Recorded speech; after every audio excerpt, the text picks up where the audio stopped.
Kini ang GMA Regional TV Balitang Bisdak.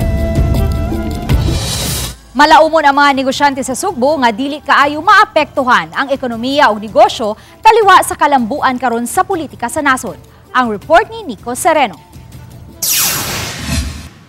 Taliwa sa mga development sa nasod labi na sa natad sa politika, malaumon ang grupo sa mga negosyante nga dili maapektuhan ang dagan sa patigayon.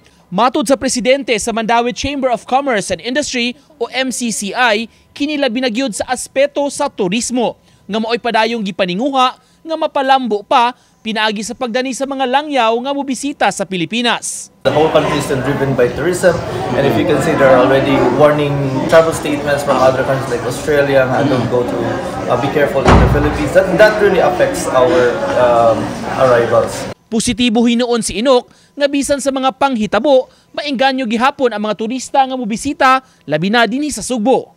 We are still very confident that they'll be coming here because again, Philippines is a jewel. We have so much to offer. Sa isyu sa politika ug managkaatbang nga makampo, giklaro sa grupo sa mga negosyante ang ilang organisasyon walay gidapigan. We always remain neutral, and then we are political. We work whoever is in position.